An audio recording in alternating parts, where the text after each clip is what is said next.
Ye, siapa kamu bocah? Berani-beraninya kamu nabrakku dari belakang. Lihat nih, bajuku yang mahal dan bagus ini jadi rusak dan kotor karena kamu. Hah? Maafkan aku Tuan, maafkan aku tidak sengaja.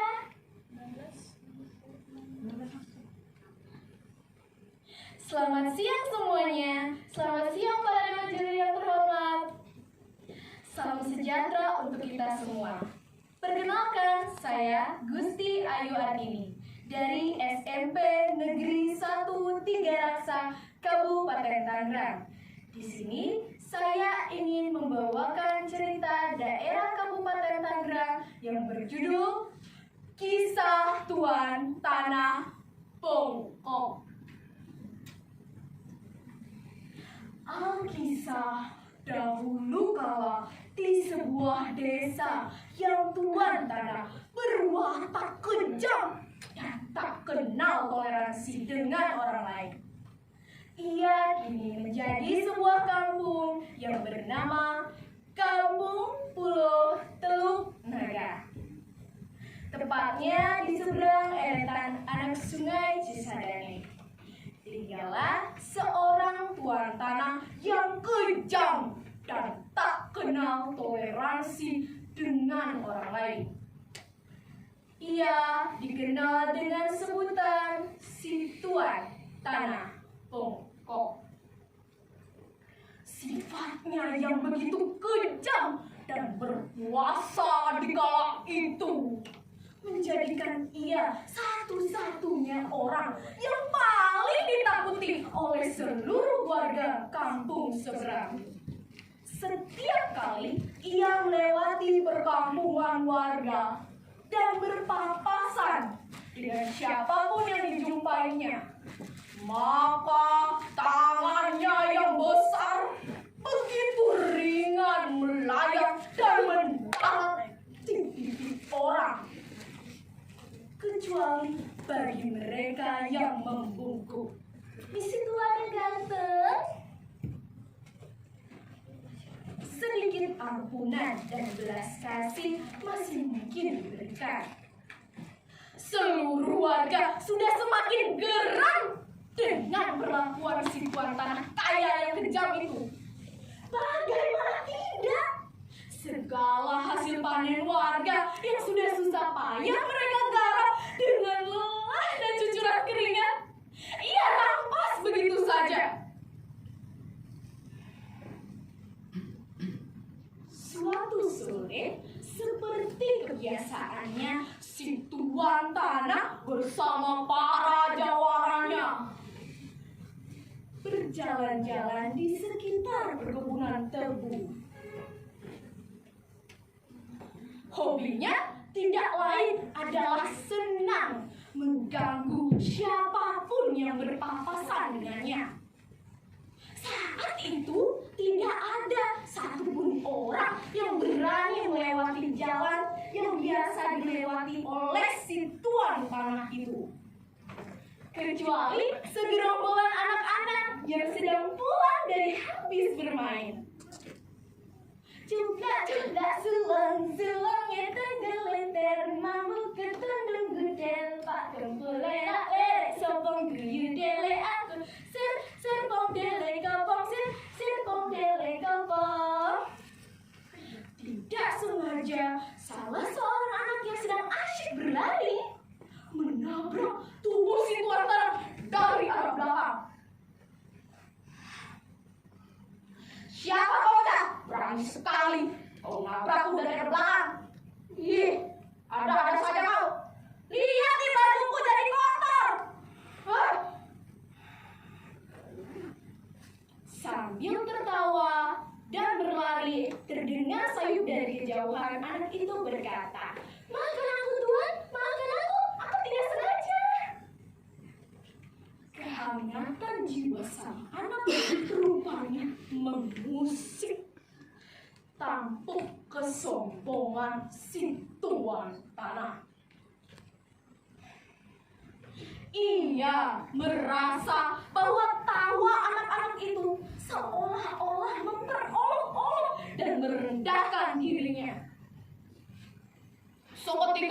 dia menjadi marah. Pasalnya selama ini tidak ada satupun orang yang berani bertanya ataupun berpapasan dengan dirinya. Bahkan siapapun yang bertemunya di jalan pasti lari, tunang laga ketakutan.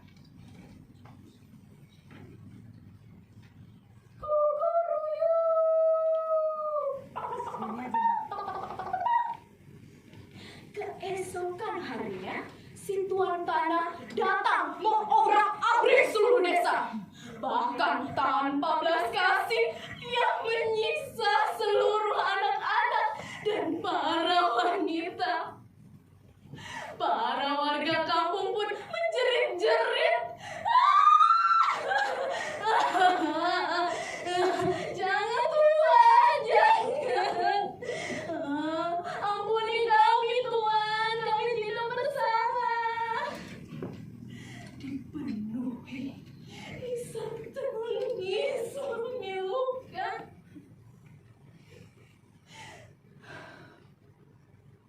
Rupanya ia tengah melampiaskan rasa sakit hatinya pada anak yang telah mempermalukan dirinya waktu itu. Maka digerakkanlah seluruh anak buah dan para jawarannya untuk mencari anak tersebut. Cari anak tersebut sampai ditemukan dan segera bawa ke hadapanku, perintahnya. Aksi mereka semakin beringas dan membabi buta. Suara keributan rupanya terdengar sampai sudut sebuah rumah yang agak jauh dari pusat keramaian. Itu orang tua si bocah segera menyadari bahwa aksi amukan si tuan tanah rupanya disebabkan oleh aksi anaknya sendiri. Maka mereka pun cepat-cepat menyembunyikan anak itu. Suasana mencekam semakin menyeruak, menyelimuti ketakutan sang ibu. Bagaimana ini Pak? Pasti anak kita akan dibunuhnya. Ibu tidak ingin sesuatu terjadi pada anak kita Pak. Cepat Pak, lakukan sesuatu. Langit tiba-tiba saja mendung.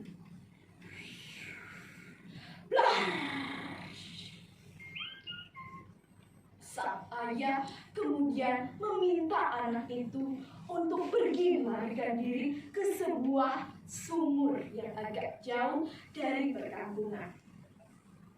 Pergilah nak, cepat sebelum tuan tanah itu datang ke sini. Jika keadaan sudah aman, Bapak akan menjemputmu. Maka berlarilah anak itu dengan penuh rasa ketakutan. Dengan segenap tenaga dan susah payah, akhirnya ia pun sampai di dekat sumur tua. Kemudian anak itu mulai bersembunyi.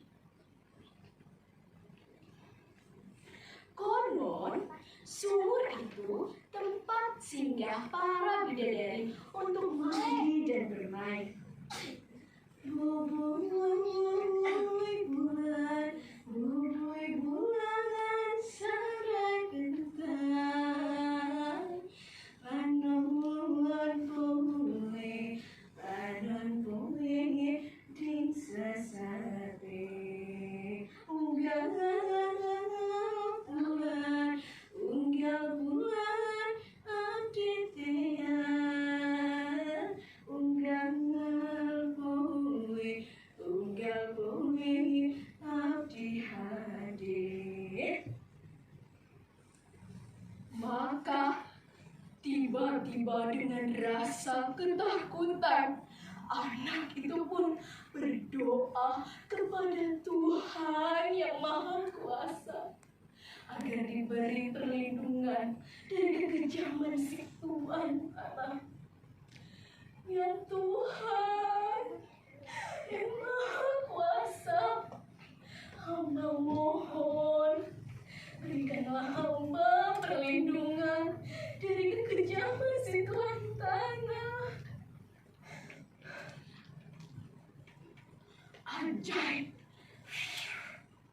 secepat kilat. Tiba-tiba sang bidadari yang cantik turun dari langit dan berkata pada anak itu, "Wahai anakku, tangismu telah mengetuk pintu hati kami, dan bulir air matamu adalah jawaban dari doa-doamu. Katakan sesuatu, kami akan membantu."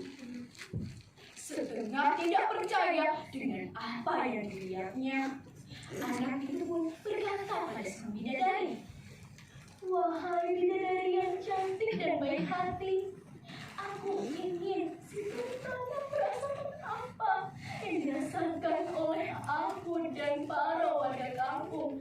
Aku juga ingin menghukumnya atas apa yang telah ia perbuat kepada kami di kampung ini. Bisakah kau menolongku?" Sang bidadari langsung mengabulkan permintaan bocah kecil itu. "Tentu saja anakku, jangan khawatir, aku akan menolongmu." Suasana semakin gelap. Di tempatnya berdiri, tubuh si tuan tanah perlahan-lahan semakin mengecil, lalu membungkuk. Hukuman setimpal sebagaimana permintaan bocah kecil itu pun diturunkan. Sejak saat itu, ia jarang sekali terlihat keluar rumah. Bahkan tindakan kasar terhadap warga kampung pun tidak pernah ia lakukan lagi. Ia lebih senang mengurung diri di dalam rumah. Kesombongan dan keperkasaan tubuh tegapnya kini telah sirna dengan fisiknya yang membungkuk. Sejak saat itu, orang-orang menyebutnya dengan sebutan si tuan tanah bongkok.